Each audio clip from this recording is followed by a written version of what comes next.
ونستغفره ونؤمن به ونتوكل عليه ونعوذ بالله من شرور أنفسنا ومن سيئات أعمالنا.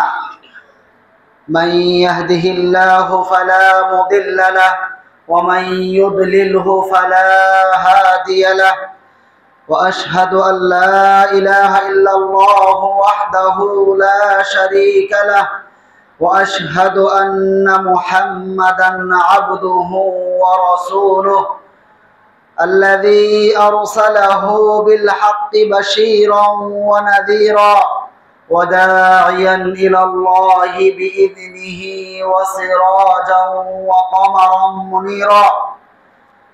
يا أيها الذين آمنوا اتقوا الله حق تقاته ولا تموتن إلا وأنتم مسلمون.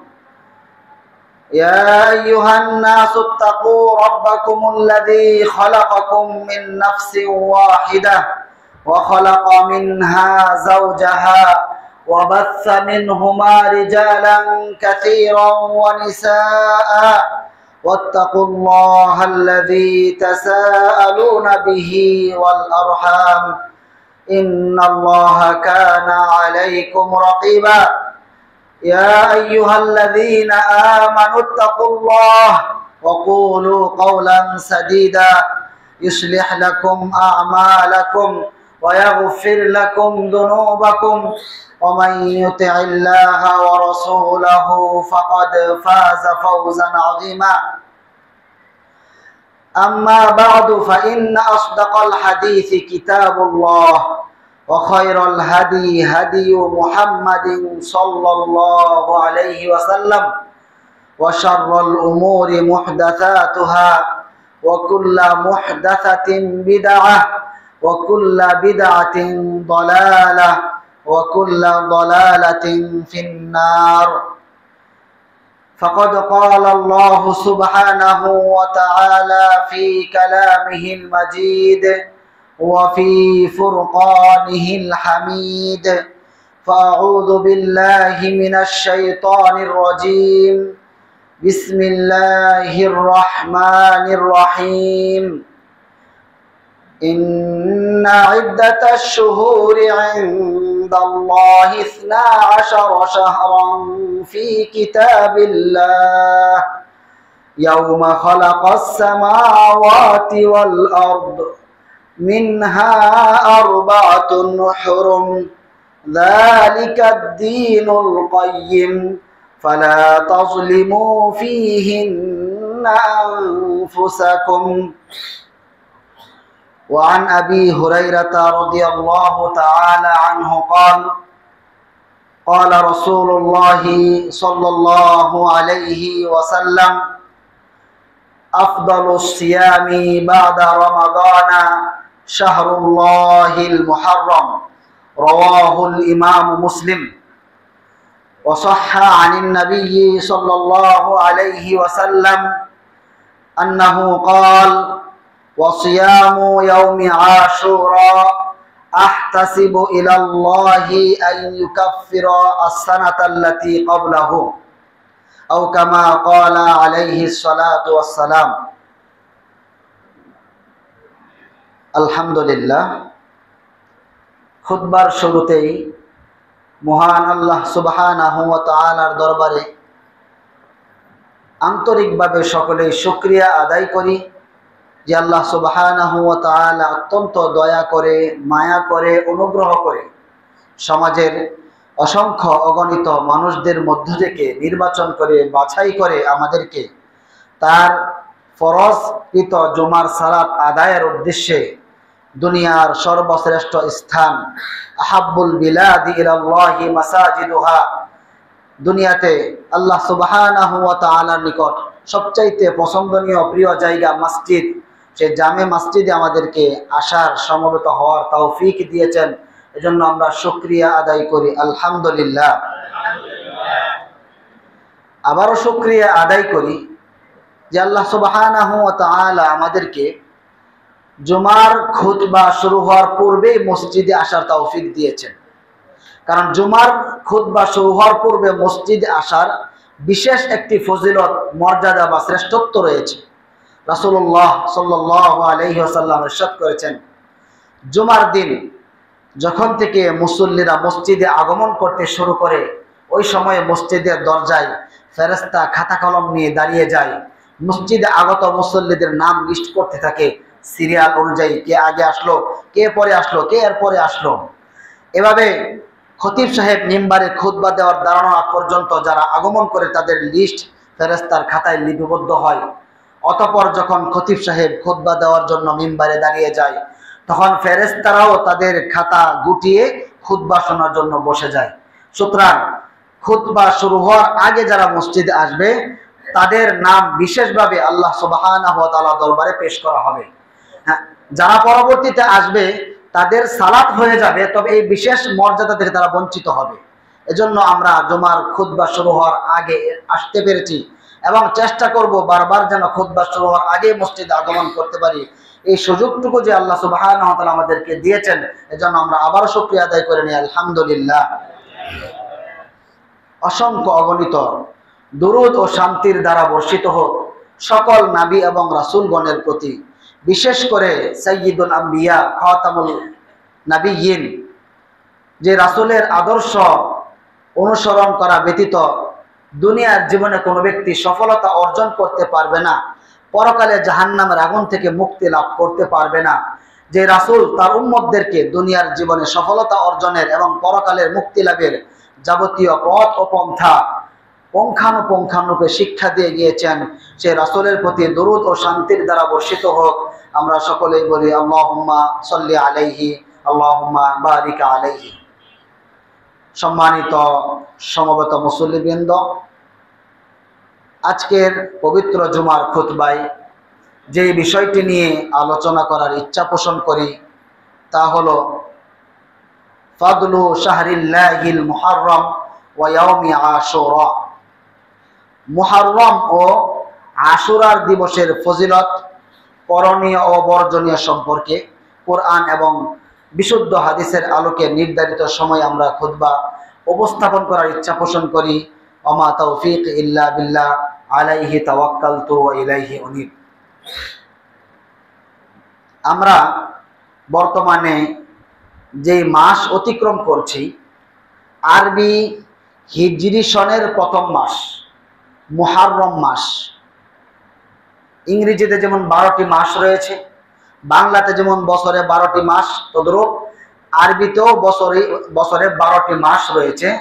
12 মাসের প্রথম মাসের নাম হলো মুহাররম মাস। মুহাররম মাসের আজ হলো 8 তারিখ, আগামীকালকে 9 তারিখ শনিবার, তারপর রবিবার দিন হলো 10 তারিখ। আরবি 12টি মাসের মধ্য থেকে আল্লাহ সুবহানাহু ওয়া তাআলা 4টি মাসকে সম্মানিত করেছেন, বা এই 4টি মাসে যুদ্ধ বিগ্রহকে হারাম করেছেন।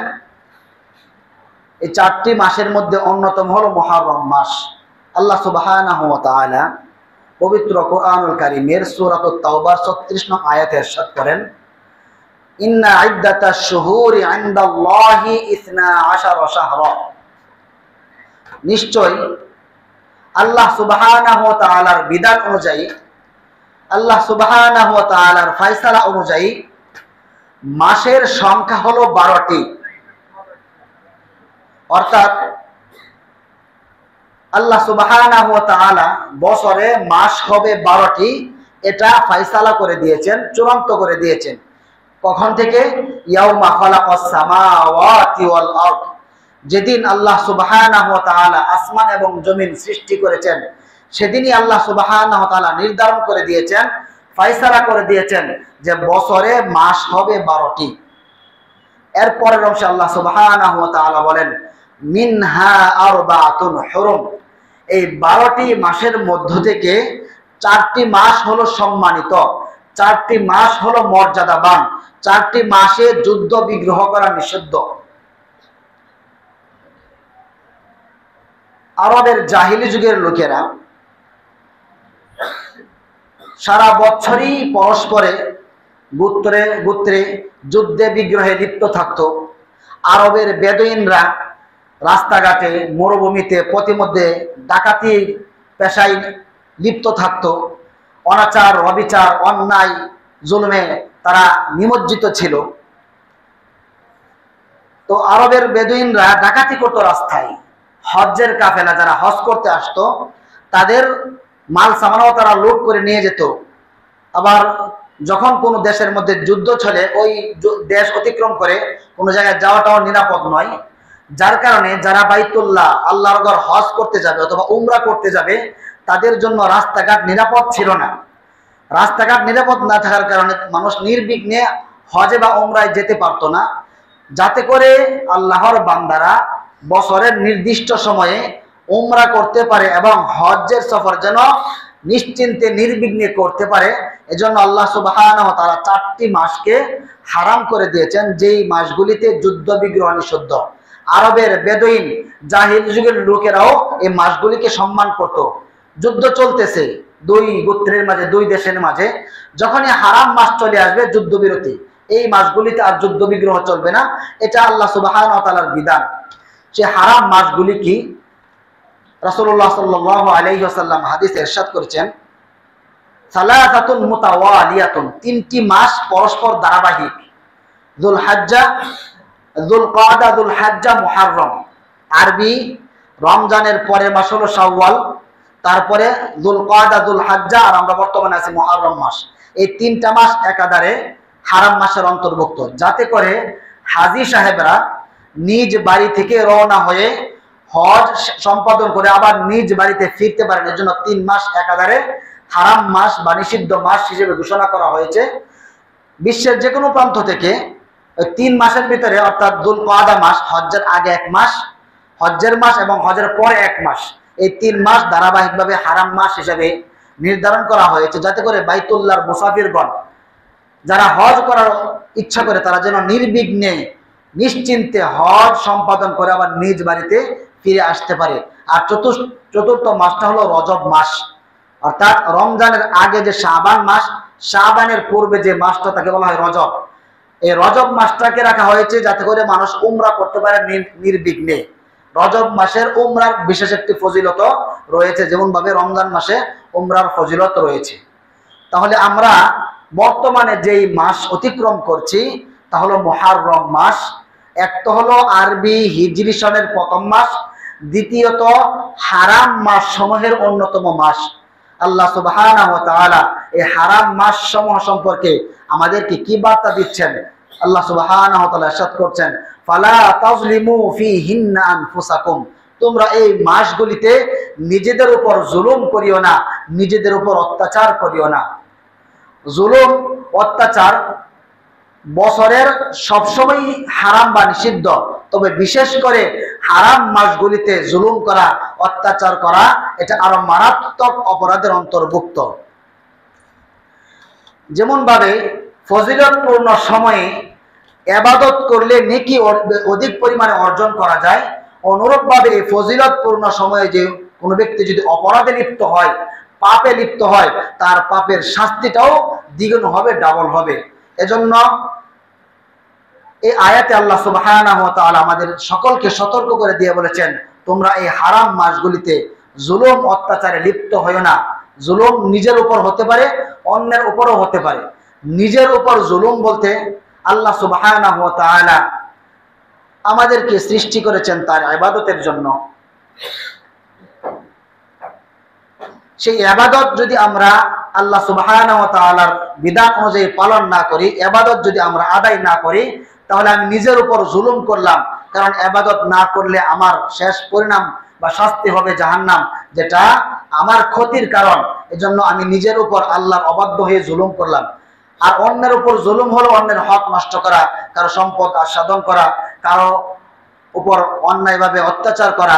জুলুমের সংজ্ঞা পরিচিতি আমরা সকলেই জানি। সুতরাং প্রথম কথা হলো, আমরা যেই মাসে রয়েছি মুহররম মাস, এই মাসে যাবতীয় অন্যায় অশ্লীল কাজ থেকে আমাদেরকে বিরত থাকার সর্বাত্মক চেষ্টা করতে হবে। সর্বদাই বছরের 12টি মাসে আমাদেরকে জুলুম থেকে, অন্যায় থেকে বিরত থাকতে হবে। বিশেষ করে মর্যাদাপূর্ণ মাসগুলিতে অবশ্যই আমাদেরকে এই অন্যায়মূলক কাজগুলি থেকে বিরত থাকার চেষ্টা করতে হবে। দেখেন, আমরা উম্মতে মুহাম্মদ সাল্লাল্লাহু আলাইহি ওয়াসাল্লামের উম্মত। আমরা দুনিয়াতে সর্বশেষ জাতি হিসাবে প্রেরিত হয়েছে। আমাদের পরে আর কোনো নবী বা রাসূল দুনিয়াতে আসবে না, অর্থাৎ নতুন কোনো উম্মত আসবে না। কিয়ামত উম্মতে মুহাম্মদের উপর সংগঠিত হবে। তাহলে দুনিয়াতে আগমনের সিলসিলায় আমরা সর্বশেষ জাতি।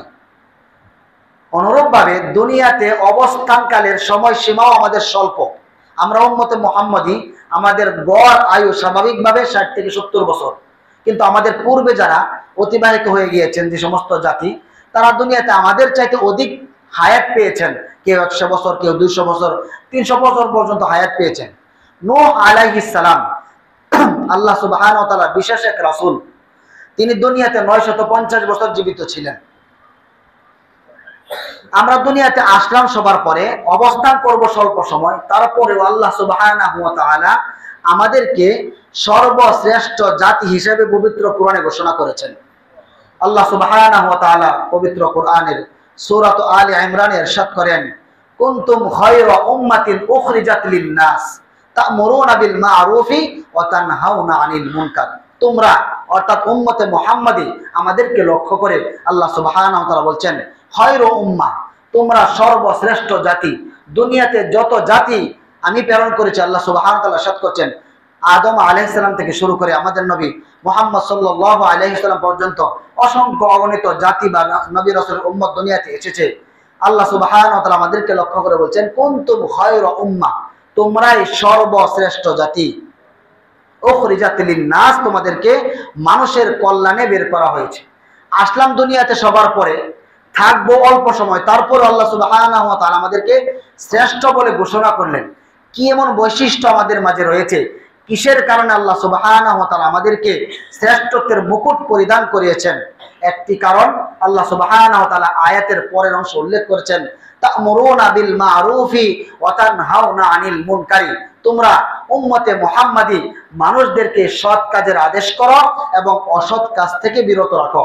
এটা একটি বাহ্যিক শ্রেষ্ঠত্ব বৈশিষ্ট্য, যার কারণে আমরা শ্রেষ্ঠত্বের মুকুট পরিধান করেছি।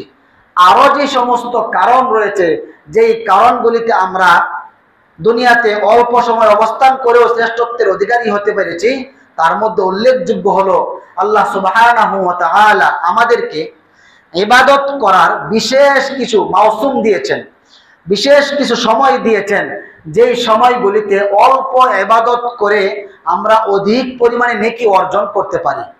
ইবাদতের মৌসুমগুলির মধ্যে থেকে উল্লেখযোগ্য একটি মৌসুম আমরা বর্তমানে পার করছি, সেটা হলো মুহররম মাস। অতীতে আমরা রমজান মাস পার করে এসেছি, রমজানের পর শাওয়ালের সিয়াম রেখেছি, শাওয়ালের পর দুলহাজ মাসের সিয়াম, আরাফার দিবসের সিয়াম আমরা রেখেছি, মৌসুমগুলি পার করে এসেছি। সেই মৌসুমের ফজিলতগুলি আপনারা জানেন, শুনেছেন।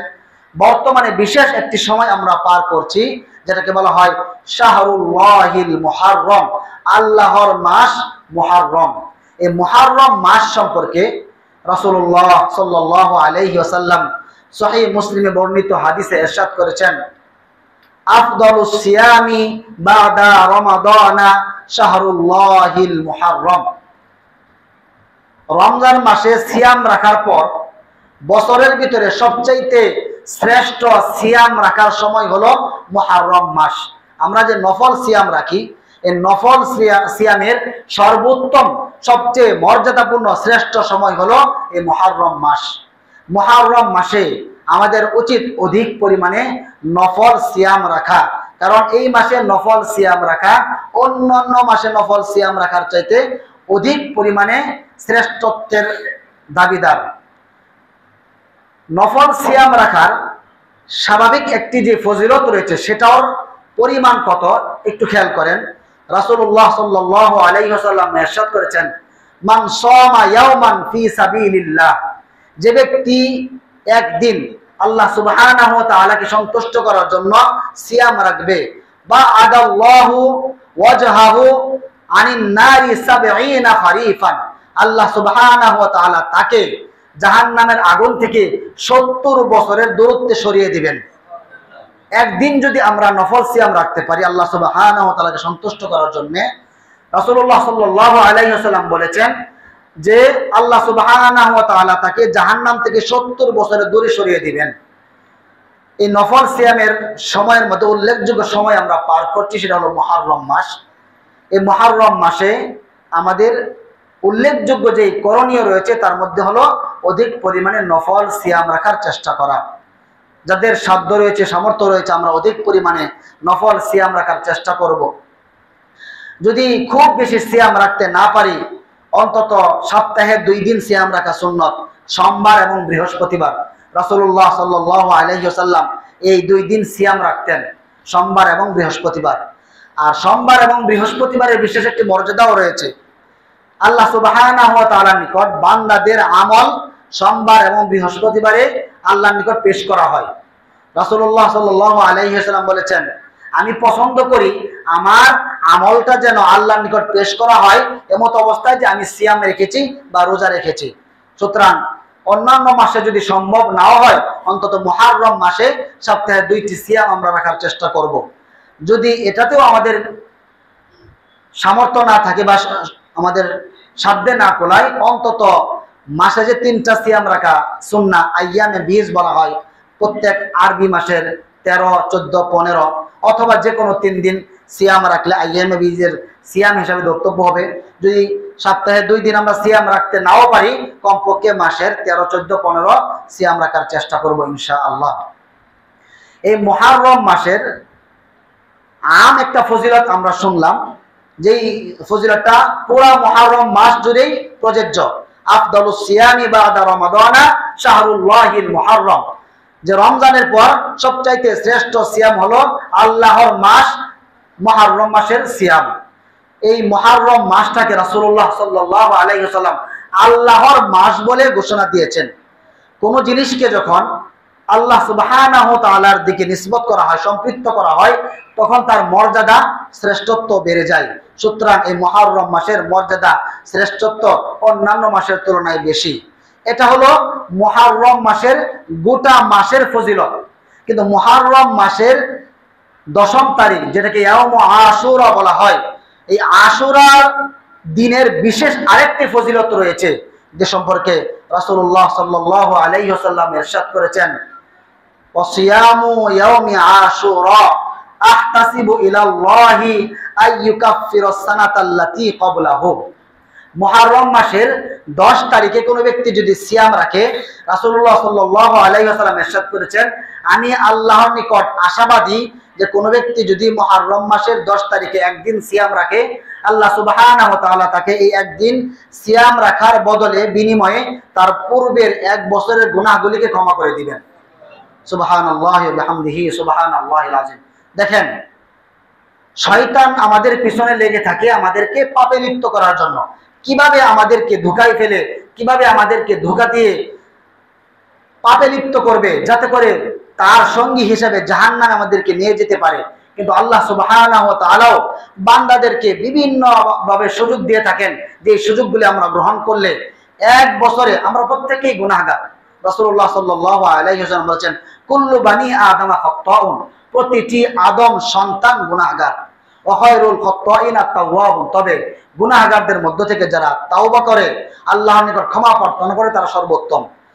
শয়তান মানুষদেরকে পাপে লিপ্ত করে, অপরাধে লিপ্ত করে ফেলে। সেই অপরাধ ক্ষমা করার জন্য আল্লাহ সুবহানাহু ওয়া তাআলা আমাদেরকে বিভিন্ন সুযোগ দিয়েছেন।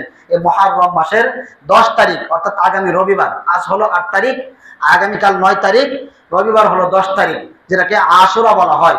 এই মুহররম মাসের 10 তারিখে আশুরার দিনে সিয়াম রাখলে আল্লাহ সুবহানাহু ওয়া তাআলা পূর্বের 1 বছরের গুনাহগুলি ক্ষমা করে দিবেন। এখানে একটি বিষয় লক্ষণীয়, যে সমস্ত হাদিসে অথবা যে সমস্ত আয়াতের মধ্যে কোনো আমলের বিনিময়ে গুনাহ মাফের ঘোষণা এসেছে, ওলামায়ে কেরাম উল্লেখ করেন এর দ্বারা উদ্দেশ্য হলো সগীরা গুনাহগুলি মাফ হয়ে যাবে। গুনাহ তো 2 ধরনের, গুনাহে সগীরা, গুনাহে কাবিরা। গুনাহে কাবিরা বলা হয় মারাত্মক গুনাহ, বড় অপরাধ। এই কাবিরা গুনাহের জন্য অবশ্যই আমাদেরকে আল্লাহ সুবহানাহু ওয়া তাআলার নিকট তাওবা করতে হবে, ইস্তেগফার করতে হবে, ক্ষমা প্রার্থনা করতে হবে। সুতরাং আমরা যদি আশুরার দিনে সিয়াম রাখি, পাশাপাশি আল্লাহ সুবহানাহু ওয়া তাআলার নিকট অতীতের করে ফেলা অপরাধের জন্য ক্ষমা প্রার্থনা করি, অন্তত কমপক্ষে 1 বছরের গুনাহ আল্লাহ সুবহানাহু ওয়া তাআলা ক্ষমা করে দিবেন। তাহলে অবশ্যই অবশ্যই আমরা এই আশুরা সিয়াম রাখার চেষ্টা করব ইনশাআল্লাহ। এই আশুরার সিয়ামের একটি প্রেক্ষাপট রয়েছে, ঐতিহাসিক একটি ঘটনা রয়েছে, যে এই ঘটনার প্রেক্ষিতেই আশুরার দিনের সিয়াম রাখার প্রচলন হয়েছে। আব্দুল্লাহ বিন আব্বাস রাদিয়াল্লাহু তাআলা আনহু থেকে বর্ণিত, তিনি বলেন, কাদিমান নবিয়্যু সাল্লাল্লাহু আলাইহি ওয়াসাল্লাম আল মাদিনা, রাসূলুল্লাহ সাল্লাল্লাহু আলাইহি ওয়াসাল্লাম মক্কা থেকে হিজরত করে মদিনায় আসলেন। ফারাআল ইয়াহুদা ইয়াসুমু ইয়াউমা আশুরা, মদিনায় আসার পর রাসূলুল্লাহ সাল্লাল্লাহু আলাইহি ওয়াসাল্লাম লক্ষ্য করলেন যে মদিনায় অবস্থানরত ইহুদিরা আশুরার দিন সিয়াম পালন করে। তখন রাসূলুল্লাহ সাল্লাল্লাহু আলাইহি ওয়াসাল্লাম এই ইহুদিদেরকে জিজ্ঞাসা করলেন, তোমরা এই আশুরার দিন কেন সিয়াম পালন করো? তখন ইহুদিরা উত্তরে বলেছিল, হাদা ইয়াউমুন নাজ্জাল্লাহু মূসা ওয়া বানি ইসরাঈল মিন ফিরআউনা, যে এই আশুরার দিন মুহররম মাসের 10 তারিখ, এটা একটি মহান দিন, যেই দিনে আল্লাহ সুবহানাহু ওয়া তাআলা অত্যাচারী বাদশা ফিরআউন এর অত্যাচার থেকে আল্লাহ সুবহানাহু ওয়া তাআলা মূসা আলাইহিস সালাম এবং তার কওম বানি ইসরাঈলদেরকে মুক্ত করেছিলেন এবং ফিরআউন এবং তার দলবলকে পানিতে ডুবিয়ে ধ্বংস করে দিয়েছিলেন। সেই মুক্তির শুকরিয়া আদায় করতে গিয়ে মূসা আলাইহিস সালাম সিয়াম রেখেছিলেন। এজন্য আমরা ইহুদিরাও এই দিনে সিয়াম পালন করি। এই কথা শোনার পর রাসূলুল্লাহ সাল্লাল্লাহু আলাইহি ওয়াসাল্লাম বললেন, নাহনু আহাক্কু বিমূসা, তোমরা ইহুদি, তোমরা আল্লাহর বিধান মানো না, আল্লাহর কিতাব তাওরাতকে তোমরা বিকৃত করেছ, মূসা আলাইহিস সালামের রেখে যাওয়া শরীয়তকে তোমরা প্রত্যাখ্যান করেছ। তোমরা যদি মূসা আলাইহিস সালামের অনুসরণ করতে গিয়ে এই দিন সিয়াম পালন করে থাকো, তাহলে আমরা তো মুসলিম, আমরা তো আল্লাহর বিধান পালন করি, আমরা এই দিন সিয়াম রাখার অধিক হকদার। ফাআমারা রাসূলুল্লাহ সাল্লাল্লাহু আলাইহি ওয়াসাল্লাম লিসিয়ামি ফি ইয়াউমি আশুরা, অতঃপর রাসূল সাল্লাল্লাহু আলাইহি ওয়াসাল্লাম সাহাবায়ে কেরামকে আশুরার দিন সিয়াম রাখার নির্দেশ প্রদান করলেন। তাহলে এই আশুরার দিন সিয়াম রাখার মূল প্রেক্ষাপটটা হলো আল্লাহ সুবহানাহু ওয়া তাআলা মূসা আলাইহিস সালাম এবং তার কওম বনি ইসরাঈলকে অত্যাচারী বাদশা ফিরআউন এবং তার দলবল থেকে মুক্তি দিয়েছিলেন, পাশাপাশি ফিরআউন এবং তার দলবলকে কি করেছিলেন? ধ্বংস করেছিলেন, যার শুকরিয়া আদায় স্বরূপ মূসা আলাইহিস সালাম সিয়াম পালন করেছেন এবং আমাদের নবী মুহাম্মদুর রাসূলুল্লাহ সাল্লাল্লাহু আলাইহি ওয়াসাল্লাম আমাদেরকে সিয়াম পালন করার আদেশ করেছেন। ইতিহাস স্পষ্ট যে আশুরার দিনের মর্যাদা বা আশুরার দিনের শ্রেষ্ঠত্বটা ওই মূসা আলাইহিস সালামের যুগ থেকে শুরু হয়ে এসেছে। এখন আমাদের দেশে একদল বা এক শ্রেণীর লোক রয়েছে, যাদেরকে সহজ ভাষায় আমরা শিয়া বলতে পারি, যারা রাফিজি, যারা সাহাবায়ে কেরামকে গালিগালাজ করে, আবু বকর সিদ্দিক রাদিয়াল্লাহু তাআলা আনহু, ওমর ফারুক রাদিয়াল্লাহু তাআলা আনহুকে কাফের বলে, আম্মাজান আয়েশা রাদিয়াল্লাহু তাআলা আনহাকে নাউজুবিল্লাহ ব্যভিচারী বলে তারা অপবাদ দেয়। এই সমস্ত লোকেরা এই আশুরার দিনটাকে মাতাম বা শোকের দিন হিসাবে কি করেছে? গ্রহণ করেছে। আশুরার দিনের একটি প্রেক্ষাপট, মানে আশুরার দিনে একটি ঘটনা সংঘটিত হয়েছিল। হুসাইন রাদিয়াল্লাহু তাআলা আনহুকে কারবালার প্রান্তরে নির্মমভাবে ওই শিয়ারাই, যারা আজকে এই আশুরার দিন বা হুসাইন রাদিয়াল্লাহু তাআলা আনহুর শোকে মাতাম করে, তারাই মদিনা থেকে ডেকে নিয়ে গিয়ে হুসাইন রাদিয়াল্লাহু তাআলা আনহুকে নির্মমভাবে শাহাদাত বা শহীদ করেছিল। এই ঘটনাটা এই আশুরার দিনে সংঘটিত হয়েছিল।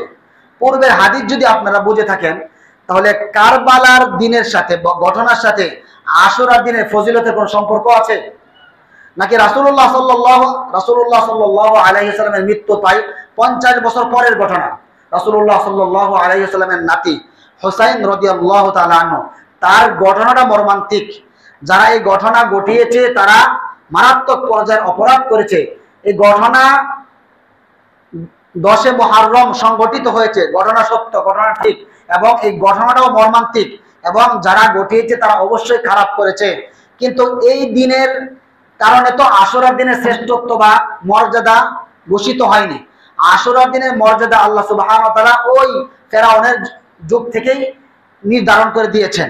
সুতরাং এই আশুরার দিনকে কেন্দ্র করে আমাদের দেশের শিয়া প্রেমীরা যেই মাতাম করে, তাজিয়া মিছিল করে, আপনারা যারা মোহাম্মদপুর অথবা পুরান ঢাকায় এই দিনগুলিতে যাওয়ার অভিজ্ঞতা রয়েছে তারা হয়তো দেখেছেন, ধারালো অস্ত্রের মাধ্যমে তারা নিজেদের পিঠে আঘাত করে অথবা অন্যদের পিঠে আঘাত করে মিছিল করে রাস্তাঘাটে রক্তে রঞ্জিত করে। এই সমস্ত কাজ সম্পূর্ণ ইসলাম পরিপন্থী, বেদাতের অন্তর্ভুক্ত। কিছু কিছু ক্ষেত্রে সেটা শিরিকের পর্যায়ে চলে যায়। সুতরাং এই আশুরার দিনের সিয়াম রাখা, এটা আল্লাহ সুবহানাহু ওয়া তাআলা মুসা আলাইহিস সালামকে নাজাত দিয়েছিলেন, এজন্য মুসা আলাইহিস সালাম শুকরিয়া আদায় করে সিয়াম রেখেছেন। আমাদের রাসূল সাল্লাল্লাহু আলাইহি ওয়াসাল্লামও সিয়াম রেখেছেন। কারবালার ঘটনার সাথে আশুরার দিনের শ্রেষ্ঠত্বের কোনো সম্পর্ক নেই। সুতরাং এই দিনকে কেন্দ্র করে সিয়াম রাখা ব্যতীত, মুহররমের 10 তারিখে সিয়াম রাখা ব্যতীত অন্য কোনো বিশেষ আমলের বর্ণনা কোরআন এবং হাদিসের কোথাও বর্ণিত হয়নি। সুতরাং এই দিন সম্পর্কে কিছু কুসংস্কার আমাদের মাঝে প্রচলন রয়েছে, বিশেষ করে মা বোনদের মধ্যে অনেক সময় কাজ করে যে মুহররম মাসের প্রথম 10 দিন তারা শুধু নিরামিষ খায়, মাছ মাংস আমিষ জাতীয় কোনো খাবার তারা গ্রহণ করে না। অনুরূপভাবে যে সমস্ত অঞ্চলের শিয়ারা রয়েছে তারা এই মুহররম মাসের 10 দিন সারা দিন শুধু ঢোল বাজনা গান বাদ্য করে মানুষের ঘুম ডিস্টার্ব করে, মানুষের স্বাভাবিক জীবন চলাচলে বিঘ্নতা ঘটায়। এই ধরনের যাবতীয় কাজ থেকে আমাদেরকে বিরত থাকার চেষ্টা করতে হবে। এই আশুরার দিনের সিয়ামের 4টি ধাপ রয়েছে। রাসূলুল্লাহ সাল্লাল্লাহু আলাইহি ওয়াসাল্লাম সর্বদাই ইহুদিদের বিরোধিতা করতে পছন্দ করতেন। মদিনার ইহুদিরা যেহেতু মুহররম মাসের 10 তারিখে সিয়াম পালন করে, রাসূলুল্লাহ সাল্লাল্লাহু আলাইহি ওয়াসাল্লাম সাহাবায়ে কেরামকে মুহররম মাসের 10 তারিখে সিয়াম পালন করার আদেশ করেছেন। তো ইহুদিদের সাথে মিলে যাচ্ছে, এজন্য রাসূলুল্লাহ সাল্লাল্লাহু আলাইহি ওয়াসাল্লাম বলেছেন, লাইন বাকিতু ইলা কাবিলিন লাসুমান্না তাসিআ, আমি যদি আগামী বছর জীবিত থাকি তাহলে মুহররমের 10 তারিখ সিয়াম রাখার পাশাপাশি 9 তারিখও আমি সিয়াম রাখবো। রাসূলুল্লাহ সাল্লাল্লাহু আলাইহি ওয়াসাল্লাম এই ঘোষণা দেওয়ার পর পরবর্তী বছর মুহররম মাস আসার পূর্বে তিনি ইন্তিকাল করেন, মারা যান। এই হাদিস থেকে স্পষ্টভাবে বোঝা যায় মুহররম মাসের 10 তারিখের সিয়াম রাখার যে ফজিলত, সেটা তো একদিন সিয়াম রাখলে অর্জন হবে, তবে উত্তম হলো মুহররম মাসের 10 তারিখের আগে 9 তারিখ সিয়াম রাখা, যাতে করে ইহুদিদের সাদৃশ্য না হয়ে যায়। সুতরাং 2টা সিয়াম রাখা হলো সুন্নাহ, 9 তারিখ এবং 10 তারিখ। আগামীকাল শনিবার মুহররম মাসের 9 তারিখ, এরপর দিন রবিবার হলো 10 তারিখ। তো এটা হলো সর্বোত্তম পন্থা। রাসূলুল্লাহ সাল্লাল্লাহু আলাইহি ওয়াসাল্লামের হাদিস থেকে এটা স্পষ্টভাবে প্রমাণিত। ইবনুল কাইয়িম আল জাওজি রাহিমাহুল্লাহ তার প্রসিদ্ধ গ্রন্থ জাদুল মাআদে আরো 2টি স্টেপ বর্ণনা করেছেন। তিনি উল্লেখ করেছেন যে 9 তারিখ, 10 তারিখ, 11 তারিখ এই 3 দিন সিয়াম রাখা সর্বোত্তম। সবচেয়ে উত্তম হলো মুহররম মাসকে কেন্দ্র করে 3 দিন সিয়াম রাখা। দ্বিতীয়ত 9 তারিখ এবং 10 তারিখ সিয়াম রাখা, যেটা অধিকাংশ হাদিস থেকে প্রমাণিত। 3 নাম্বার হলো শুধুমাত্র 10 তারিখ সিয়াম রাখা। কেউ যদি আগে বা পরের সিয়াম রাখতে না পারে তাহলে শুধুমাত্র 10 তারিখ সিয়াম রাখলেই আমাদের এই ফজিলত অর্জন হবে। উলামায়ে কেরাম আরেকটি পদ্ধতি ইস্তেমবাদ করেছেন, বের করেছেন, সেটা হলো কোনো ব্যক্তি যদি 9 তারিখ সিয়াম রাখতে না পারে তাহলে 10 তারিখ এবং 11 তারিখ এই 2 দিন সিয়াম রাখাও অনেক উলামায়ে কেরাম সুন্নাহের অন্তর্ভুক্ত করেছেন। সুতরাং মুহররম মাসের সিয়ামকে কেন্দ্র করে কেউ যদি 9, 10, 11 এই 3 দিন সিয়াম রাখে তাহলে সর্বোত্তম হবে, অথবা 9 এবং 10 তারিখ, অথবা 10 এবং 11 তারিখ, অথবা শুধুমাত্র যদি 10 তারিখ সিয়াম রাখে তাহলে রাসূলুল্লাহ সাল্লাল্লাহু আলাইহি ওয়াসাল্লাম যে ঘোষণা করেছেন সেটা সব আমরা অর্জন করতে পারবো। আল্লাহ সুবহানাহু ওয়া তাআলার নিকট দোয়া করি, আল্লাহ সুবহানাহু ওয়া তাআলা যেন আমাদেরকে এই মুহররম মাসের কমপক্ষে আশুরার সিয়ামের যে ফজিলত বর্ণনা করেছেন রাসূল সাল্লাল্লাহু আলাইহি ওয়াসাল্লাম সেটা যেন আমরা অর্জন করতে পারি, সেই তৌফিক দান করুন, আমিন। এই মুহররম মাসকে কেন্দ্র করে যত ধরনের কুসংস্কার প্রচলিত রয়েছে তার মধ্যে একটি হলো এই মাসে বিবাহ শাদীর অনুষ্ঠান বা বিবাহ শাদী দেওয়া, এটা কুলক্ষণ হিসেবে অনেকেই গ্রহণ করে থাকে বা অনেকে মনে করে থাকে। এ ধরনের কোনো ভিত্তি ইসলামে নেই। স্বাভাবিক অন্য মাসের যেরকম প্রক্রিয়া মুহররম মাসেরও হুবহু একই প্রক্রিয়া। অনুরূপভাবে মুহররম মাসের প্রথম 10 দিন শুধুমাত্র নিরামিষ খেতে হবে, আমিষ জাতীয় কোনো কিছু খাওয়া যাবে না, এ ধরনের কথাও বলা যাবে না। আবার মুহররম মাসের 10 তারিখ এবং 11 তারিখ সিয়াম রাখা, 11 তারিখ সিয়াম রাখলে অনেকে মনে করে যে ইয়াজিদের মাস সিয়াম রাখা হয়েছে, এই কথাও আমাদের সমাজে অনেক মা বোনদের মধ্যে প্রচলিত রয়েছে, এই বিশ্বাসও রাখা যাবে না। সুতরাং কোরআন এবং সুন্নায় বর্ণিত পদ্ধতি বা পন্থা অনুযায়ী আমরা এই মাসটাকে অতিক্রম করার চেষ্টা করব ইনশাআল্লাহ। আমরা আগেই বলেছি মুহররম এটা হলো আরবি হিজরি সনের প্রথম মাস, অর্থাৎ একটি বছর অতিবাহিত হয়েছে, নতুন বছরে আমরা পদার্পণ করেছি। আল্লাহ সুবহানাহু ওয়া তাআলা আমাদেরকে এই দুনিয়াতে নির্দিষ্ট একটা আয়ু দিয়ে, নির্দিষ্ট একটি সময়কাল দিয়ে প্রেরণ করেছেন। আল্লাহ সুবহানাহু ওয়া তাআলা সূরাতুল মুলকে ইরশাদ করেছেন, তাবারাকাল্লাযী বিয়াদিহিল মুলকু ওয়া হুয়া আলা কুল্লি শাইইন কাদির আল্লাযী খালাকাল মাউতা ওয়াল হায়াতা লিয়াবলুয়াকুম আইয়ুকুম আহসানু আমালা। আল্লাহ সুবহানাহু ওয়া তাআলা বলেন, আল্লাহ হলেন ওই সত্তা যিনি খালাকাল মাউতা ওয়াল হায়াতা, যিনি মৃত্যু এবং জীবনকে সৃষ্টি করেছেন। কেন? লিয়াবলুয়াকুম আইয়ুকুম আহসানু আমালা, যাতে করে তিনি তোমাদেরকে পরীক্ষা করতে পারেন তোমাদের মধ্য থেকে কে সর্বোত্তম আমলকারী। তাহলে আল্লাহ সুবহানাহু ওয়া তাআলা মৃত্যু এবং জীবনকে সৃষ্টি করেছেন। এই আয়াতে আল্লাহ সুবহানাহু ওয়া তাআলা মৃত্যুর কথা আগে উল্লেখ করেছেন, খালাকাল মাউতা, মৃত্যুর কথাটা আল্লাহ সুবহানাহু ওয়া তাআলা আগে উল্লেখ করেছেন। এখান থেকে এই কথা স্পষ্ট, আল্লাহ সুবহানাহু ওয়া তাআলা এই মেসেজ আমাদেরকে দিতে চাচ্ছেন যে দুনিয়াতে যারাই আগমন করেছে অনিবার্যবশত অবশ্যই তারা মৃত্যু বরণ করবে। যেমনটা অন্য জায়গায় আল্লাহ সুবহানাহু ওয়া তাআলা বলেছেন, কুল্লু নাফসিন যায়িকাতুল মাউত, প্রতিটি আত্মাই মৃত্যুর স্বাদ গ্রহণ করবে। তাহলে আল্লাহ সুবহানাহু ওয়া তাআলা আমাদেরকে দুনিয়াতে প্রেরণ করেছেন, নির্ধারিত একটি হায়াত দিয়েছেন।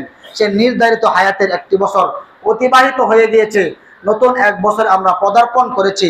একটু ভেবে দেখা উচিত অতীতের বছরগুলিতে আমি পরকালের জন্য কি সঞ্চয় করলাম এবং বর্তমানে আমি কি সঞ্চয় করে যাচ্ছি। আল্লাহ সুবহানাহু ওয়া তাআলা আমাদেরকে এমনিতেই খেয়াল খুশি মতো নিজের সময়টাকে অতিবাহিত করার জন্য দুনিয়াতে প্রেরণ করেননি। রাসূলুল্লাহ সাল্লাল্লাহু আলাইহি ওয়াসাল্লাম বলেছেন, ইগতানিম খামসান ক্বাবলা খামসিন, তোমরা 5টি জিনিসের পূর্বে অপর 5টি জিনিসকে তোমরা গুরুত্ব দাও। তার মধ্যে একটি রয়েছে ওয়া হায়াতাকা ক্বাবলা মাউতিক, তোমার মৃত্যুর পূর্বে দুনিয়ার জীবিত থাকার সময়টাকে তুমি গুরুত্ব আরোপ করো। আল্লাহ সুবহানাহু ওয়া তাআলা যেই উদ্দেশ্যে আমাকে আপনাকে দুনিয়াতে পাঠিয়েছেন তার ইবাদত করার জন্য, যদি সময়টা খেলায় কেটে যায়, যদি সময়টা আল্লাহ সুবহানাহু ওয়া তাআলার ইবাদতে না কাটে, তাহলে আল্লাহ সুবহানাহু ওয়া তাআলার কাঠগড়ায় আমাদেরকে আটকে যেতে হবে। আল্লাহ সুবহানাহু ওয়া তাআলার বিচারের আদালতে আমরা পার পেতে পারবো না। সুতরাং নিজের জীবনটাকে অবশ্যই আল্লাহর বিধান অনুযায়ী আমাদেরকে পরিচালনা করার চেষ্টা করতে হবে। আল্লাহ সুবহানাহু ওয়া তাআলা আমাদেরকে যে সমস্ত বিধান দিয়েছেন তার মধ্য থেকে ঈমানের পর সবচেয়ে গুরুত্বপূর্ণ বিধান হলো সালাত। সালাত এমন এক ইবাদত, আল্লাহ সুবহানাহু ওয়া তাআলা যে ইবাদতটাকে ফরজ করার জন্য রাসূলুল্লাহ সাল্লাল্লাহু আলাইহি ওয়াসাল্লামকে দুনিয়া থেকে দাওয়াত দিয়ে সপ্তম আসমানে নিয়ে গিয়েছেন। ইসলামের যত বিধান রয়েছে তার মধ্য থেকে সালাত ব্যতীত অন্য সকল বিধান আল্লাহ সুবহানাহু ওয়া তাআলা ফেরেশতার মাধ্যমে ওহী বাবদ নাজিল করেছেন, কিন্তু সালাত এর গুরুত্ব এতই বেশি যেই ইবাদতকে ফরজ করার জন্য আল্লাহ সুবহানাহু ওয়া তাআলা তার রাসূলকে দুনিয়া থেকে উঠিয়ে সপ্তম আসমানে নিয়ে গিয়ে এই সালাতকে ফরজ করেছেন। এই সালাত সম্পর্কে রাসূলুল্লাহ সাল্লাল্লাহু আলাইহি ওয়াসাল্লাম ইরশাদ করেছেন, মান তারাকা সালাতান মুতাআম্মিদান ফাকাদ কাফারা, যে ব্যক্তি ইচ্ছাকৃতভাবে এক ওয়াক্ত সালাত পরিত্যাগ করবে সে ব্যক্তি কাফের হয়ে যাবে। উদারত আহ্বান জানাচ্ছি, মনোযোগ সহকারে শুনবেন। যুবক ভাইয়েরা একটু খেয়াল করে শুনবেন। দেখা যায় আমরা এখন জুমার সালাতে মসজিদ আলহামদুলিল্লাহ পরিপূর্ণ, আজকে ফজরের সালাতে মসজিদে কতজন মুসল্লি ছিল, এজন্য এই কথাটা আমি গুরুত্ব সহকারে সব জায়গায় বলার চেষ্টা করি। দেখেন, একজন মানুষ হিসাবে আমার আমল যা কিছুই হোক না কেন, সালাতটা যেন অবশ্যই আমার কি থাকে, ঠিক থাকে। কারণ সালাত একজন মুসলিম এবং অমুসলিমের মাঝে পার্থক্যকারী। আমি নিজেকে মুসলিম হিসাবে দাবি করি, মুসলিম পরিবারে জন্মগ্রহণ করেছি, মুসলিম সমাজে ওঠা বসা করি, কিন্তু আমি সালাত আদায় করি না, আমার দাবি এটা সঠিক না। আল্লাহর মানদণ্ডে কষ্টি পাথরে এই দাবি টিকবে না। কারণ রাসূলুল্লাহ সাল্লাল্লাহু আলাইহি ওয়াসাল্লাম বলেছেন, যে ব্যক্তি ইচ্ছাকৃতভাবে এক ওয়াক্ত সালাত ছেড়ে দিবে সে ব্যক্তি কাফের হয়ে যাবে। অন্য বর্ণনায় রাসূলুল্লাহ সাল্লাল্লাহু আলাইহি ওয়াসাল্লাম বলেছেন, আল ফারকু বাইনানা ওয়া বাইনাহুম তারকুস সালাহ। আমরা মুসলিম এবং অমুসলিমদের মাঝে পার্থক্য হলো সালাত পরিত্যাগ করা। যে ব্যক্তি সালাত আদায় করবে সে মুসলিম, আর যে ব্যক্তি সালাত আদায় করবে না সে অমুসলিমদের কাতারে অন্তর্ভুক্ত হবে। এজন্য উদারত আহ্বান জানাবো, যেই পরিস্থিতি আপনি থাকেন না কেন, অন্তত 5 ওয়াক্ত সালাত ধারাবাহিকভাবে নিয়মতান্ত্রিকভাবে আদায় করার চেষ্টা করুন। যদি আমরা দৈনিক 5 ওয়াক্ত সালাত যথার্থভাবে আদায় করতে পারি তাহলে আমাদের জীবনের যাবতীয় সমস্যার সমাধান হয়ে যাবে। আমরা অভিযোগ করি যে আমাদের শান্তি নাই, সমাজ নষ্ট হয়ে যাচ্ছে, সমাজের মানুষ উশৃঙ্খল হয়ে যাচ্ছে, এই ধরনের যাবতীয় অভিযোগ শেষ হয়ে যাবে। কারণ আল্লাহ সুবহানাহু ওয়া তাআলা পবিত্র কোরআনে ঘোষণা করেছেন, ইন্নাস সালাতা তানহা আনিল ফাহশাই ওয়াল মুনকার। নিশ্চয় সালাত আদায়কারীকে যাবতীয় অন্যায় অশ্লীল কাজ থেকে বিরত রাখে। যদি সমাজের প্রতিটি মানুষ সালাত গুরুত্ব সহকারে আদায় করে তাহলে সমাজের চুরি বন্ধ হয়ে যাবে, ব্যভিচার বন্ধ হয়ে যাবে, ইফটিজিং বন্ধ হয়ে যাবে, জুলুম বন্ধ হয়ে যাবে, মানুষকে ঠকানো বন্ধ হয়ে যাবে, অন্যের জমি আত্মসাৎ করা বন্ধ হয়ে যাবে, যাবতীয় অন্যায় বন্ধ হয়ে যাবে সালাত যথার্থভাবে যদি আমরা আদায় করি। এজন্য আসুন আমরা গুরুত্ব সহকারে নিজেরাও সালাত আদায় করি, পরিবারের সদস্যদেরকেও গুরুত্ব সহকারে সালাত আদায়ের প্রতি উদ্বুদ্ধ করি। কারণ রাসূলুল্লাহ সাল্লাল্লাহু আলাইহি ওয়াসাল্লাম প্রতিটি গার্জেনকে, প্রতিটি পিতামাতাকে লক্ষ্য করে বলেছেন, মুরু আওলাদাকুম বিসসালাতি ওয়া হুম আবনাউ সাবঈ সিনিন। তোমরা শুনে রাখো, তোমরা প্রত্যেকেই তোমাদের সন্তানদেরকে সালাত আদায় করার নির্দেশ দাও যখন তাদের বয়স 7 বছর হয়। ওয়াদরিবুহুম আলাইহা বিআশরিন। এবং যখন 10 বছর হয়ে যাবে, 10 বছর হওয়ার পর যদি আদেশ করার পর সালাত আদায় না করে তাহলে তোমরা সালাত পরিত্যাগ করার কারণে তাদেরকে শাস্তি দাও। একটু খেয়াল করেন, রাসূলুল্লাহ সাল্লাল্লাহু আলাইহি ওয়াসাল্লাম সন্তানের বয়স 7 বছর হওয়া থেকে নিয়ে 10 বছর পর্যন্ত 3 বছর দৈনিক 5 বার প্রত্যেক পিতামাতাকে আদেশ করেছেন তারা যেন সন্তানদেরকে সালাতের আদেশ করে। ইসলামের অন্য কোনো বিধানের ক্ষেত্রে এরকম আদেশ বর্ণিত হয়নি। অর্থাৎ 7 বছর থেকে নিয়ে 10 বছর পর্যন্ত 3 বছর দৈনিক 5 বার প্রতিটি পিতামাতার উপর আবশ্যক বা ওয়াজিব হলো সন্তানদেরকে সালাতের আদেশ করা।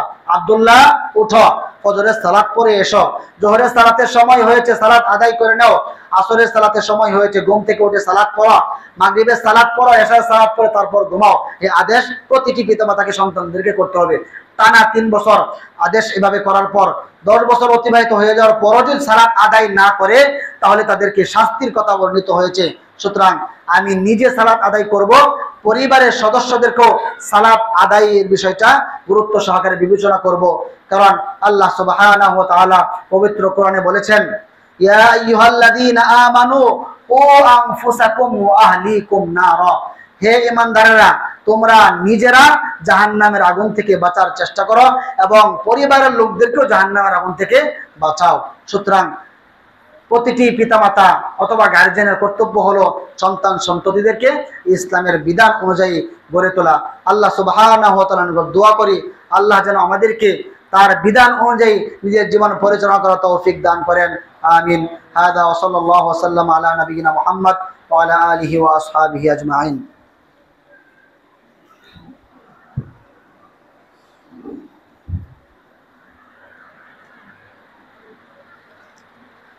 আলহামদুলিল্লাহি আলা ইহসানিহি ওয়া শুকরু লাহু আলা ইমতিনানিহি ওয়া সালাতু ওয়াস সালামু আলা খায়রি খালকিহি মুহাম্মদ ওয়া আলা আলিহি ওয়া আসহাবিহি ওয়া মান তাবিআহুম বিইহসানিন ইলা ইয়াউমিদ্দিন, আম্মা বা'দ। সম্মানিত সমবেত মুসল্লিবৃন্দ, আপনাদেরকে একটু আমি দৃষ্টি আকর্ষণ করছি, সবাই একটু পিছনের দিকে তাকান। দেখেন, একজন পানি আপনাদের থেকে প্রবাহিত করছে, অর্থাৎ বৃষ্টি আসতেছে, মসজিদে পানি প্রবেশ করছে। আল্লাহর ঘর মসজিদ, আলহামদুলিল্লাহ, মূল কাজ হয়ে গিয়েছে। এই আল্লাহর ঘর মসজিদ, নিজের বাড়িটাকে যেমন আমরা পরিপাটি করে রাখি, নিজের বাড়িটাকে যেমন যত্ন সহকারে নির্মাণ করি, এই আল্লাহর ঘর মসজিদটাকেও এরকম গুরুত্ব সহকারে নির্মাণ করা উচিত, গুরুত্ব সহকারে কাজ শেষ করা উচিত। আল্লাহ সুবহানাহু ওয়া তাআলা তার ইবাদত করার জন্য মসজিদ নির্মাণের ব্যবস্থা করে দিয়েছেন। মসজিদ যারা নির্মাণ করে, মসজিদ নির্মাণে যারা সহযোগিতা করে, তাদের মর্যাদা বা শ্রেষ্ঠত্ব অনেক। আমরা দুনিয়াতে যারা বসবাস করছি, প্রত্যেকেরই চাহিদা হলো যে আমরা জান্নাতে যাব। এরকম কি কেউ আছে জাহান্নামে স্বেচ্ছায় যেতে চায়? কাউকে পাওয়া যাবে না, সকলেই জান্নাতে যেতে চায়। দুনিয়ার নিজাম অনুযায়ী, নিয়ম অনুযায়ী দুনিয়াতে যার বাড়িটা যত সুন্দর, আমরা তাকে তত সুখী মনে করি, তাকে তত সফল মানুষ হিসাবে মনে করি। তো জান্নাতে যার বাড়ি যত সুন্দর হবে বা জান্নাতে যার বাড়ি যত বেশি হবে, অবশ্যই সেও জান্নাতীদের মাঝে কি থাকবে? শ্রেষ্ঠত্বের অধিকারী হবে। রাসূলুল্লাহ সাল্লাল্লাহু আলাইহি ওয়াসাল্লাম সহিহ হাদিসে ইরশাদ করেছেন, মান বানা লিল্লাহি মাসজিদান বানাল্লাহু লাহু বাইতান ফিল জান্নাহ। যে ব্যক্তি আল্লাহকে সন্তুষ্ট করার জন্য দুনিয়াতে মসজিদ নির্মাণ করবে, বানাল্লাহু লাহু বাইতান ফিল জান্নাহ, আল্লাহ সুবহানাহু ওয়া তাআলা ওই ব্যক্তির জন্য জান্নাতে বাড়ি নির্মাণ করে দিবেন। এখন আমাদের প্রশ্ন আসতে পারে যে আমি একজন ব্যক্তি, আমার দ্বারা তো এককভাবে একটা মসজিদ নির্মাণ করা সম্ভব না বা সেই সামর্থ্য আমার নেই, তাহলে আমি কি সেই সওয়াবের অধিকারী বা সেই শ্রেষ্ঠত্বের অধিকারী হতে পারবো না? রাসূলুল্লাহ সাল্লাল্লাহু আলাইহি ওয়াসাল্লাম বলেছেন, ওয়ালাউ বিমাফহাসি কতাত, যদিও সেই মসজিদটা কত পাখির বাসা পরিমাণ হয়। কত এক ধরনের পাখি, যেই পাখি মরুভূমির বালুতে গর্ত করে বাসা বানায়, যেটার বাসাটা পরিমাণ এতটুকু পরিমাণে হয়। রাসূলুল্লাহ সাল্লাল্লাহু আলাইহি ওয়াসাল্লাম বলেছেন, কত পাখির বাসা পরিমাণ যদি কোনো ব্যক্তি মসজিদ নির্মাণ করে, ওই ব্যক্তির জন্য আল্লাহ সুবহানাহু ওয়া তাআলা জান্নাতে ঘর নির্মাণ করবেন। সুতরাং আমি যদি একটা ইট দান করে মসজিদ নির্মাণে সহযোগী হই, আল্লাহ সুবহানাহু ওয়া তাআলা আমাকে এই একটা ইট আমার সামর্থ্য অনুযায়ী দান করার কারণে আল্লাহ আমাকে মসজিদে জান্নাতি ঘর নির্মাণ করে দিবেন। সুতরাং আমরা যারা এখানে এসেছি সারা জীবন মসজিদে দান করবেন, কিন্তু এই মুহূর্তে চাহিদাটা একটু বেশি, কারণ নির্মাণ কাজ চলমান, অনেকগুলি কাজ বাকি রয়েছে। সামান্য বৃষ্টিতে মসজিদে পানি চলে আসছে, আমাদের নিজেদের ঘরে যদি পানি চলে যেত, অবশ্যই আমরা অতি দ্রুত ব্যবস্থা নেওয়ার চেষ্টা করতাম। সুতরাং প্রত্যেকের প্রতি উদারতা আহ্বান থাকবে, স্বাভাবিকভাবে যেই দান আপনি অতীতে করে এসেছেন, আল্লাহ সুবহানাহু ওয়া তাআলা সকলের দানকে কবুল করুন, ভবিষ্যতেও দান করবেন। চলমান কাজটা যেন সুন্দরভাবে শেষ হয়, এজন্য প্রত্যেকেই গুরুত্ব সহকারে বিষয়টা বিবেচনা করবেন এবং প্রয়োজনীয় ব্যবস্থা আপনারা গ্রহণ করবেন ইনশাআল্লাহ। একটু খেয়াল করেন, আমরা দুনিয়ার জীবন সুখে শান্তিতে কাটানোর জন্য ব্যাংক ব্যালেন্স করি, সঞ্চয় করি, যাতে করে এটা পরবর্তীতে আমার নিজের অথবা আমার সন্তান সন্ততিরা সেটা কি করতে পারে? ব্যবহার করতে পারে। আমাদের মূল ঠিকানা হলো পরকাল। আল্লাহ সুবহানাহু ওয়া তাআলা বলছেন, ওয়াতাজাওয়াদু, তোমরা পরকালের জন্য পাথেয় গ্রহণ করো। এখন পরকালের জন্য আমাদের কিছু সঞ্চয় করা দরকার, পরকালের জন্য আমাদের কিছু ব্যাংক ব্যালেন্স রাখা দরকার, যাতে করে কঠিন হাসরের দিনে বিচারের ময়দানে আমি এটা খরচ করে আল্লাহর বিচার প্রক্রিয়াটা অতিক্রম করে জান্নাতে যেতে পারি। আল্লাহ সুবহানাহু ওয়া তাআলা পবিত্র কোরআনে যারা আল্লাহর রাস্তায় দান করে তাদের একটি দৃষ্টান্ত উল্লেখ করেছেন, একটু খেয়াল করেন। আল্লাহ সুবহানাহু ওয়া তাআলা বলেন, মাসালুল লাযীনা ইউনফিকুনা আমওয়ালাহুম ফি সাবিলিল্লাহ, যারা আল্লাহর রাস্তায় দান করে, আল্লাহর রাস্তায় খরচ করে, তাদের উদাহরণ হলো, তাদের দৃষ্টান্ত হলো, কামাসালি হাববাতিন আমবাতাত সাবআ সানাবিলা ফি কুল্লি সুম্বুলাতিন মিআতু হাব্বা। যারা আল্লাহর রাস্তায় দান করে তাদের দৃষ্টান্ত হলো ওই শস্য দানার ন্যায়, ওই বীজ এর ন্যায়, যে বীজকে মাটির নিচে রোপণ করা হয়, ওই বীজ থেকে একটি চারা অঙ্কুরিত হয়, ওই চারা থেকে 7টি শীষ বের হয়, আর প্রতিটি শীষের মধ্যে 100টি করে দানা থাকে। একটু খেয়াল করেন, একটা দানা একটি গমের বীজ আপনি মাটির নিচে রোপণ করলেন, সেটা থেকে একটি গাছ বের হলো, গাছের মধ্যে 60টি শীষ ধরলো, 60টি শীষের প্রত্যেকটার মধ্যে 100টি করে দানা হলো, তাহলে এই গাছের মধ্যে কয়টি দানা রয়েছে? আল্লাহ সুবহানাহু ওয়া তাআলা বলছেন, যে ব্যক্তি আল্লাহর রাস্তায়, এটা কোরআনের আয়াত, যে ব্যক্তি আল্লাহর রাস্তায় 1 টাকা দান করবে তাকে আল্লাহ সুবহানাহু ওয়া তাআলা সর্বনিম্ন 700 টাকার সওয়াব দান করবে। এরপর এখানে আল্লাহ শেষ করেন নাই, ওয়াল্লাহু ইউদাইফু লিমান ইয়াশা, আল্লাহ যাকে ইচ্ছা তাকে এর চাইতেও বেশি পরিমাণে দান করবেন। সুতরাং আমি যদি আল্লাহ সন্তুষ্টি অর্জনের লক্ষ্যে 1 টাকা দান করি, সর্বনিম্ন আল্লাহ সুবহানাহু ওয়া তাআলা এটাকে বৃদ্ধি করে 700 টাকার নেকি আল্লাহ দান করবেন।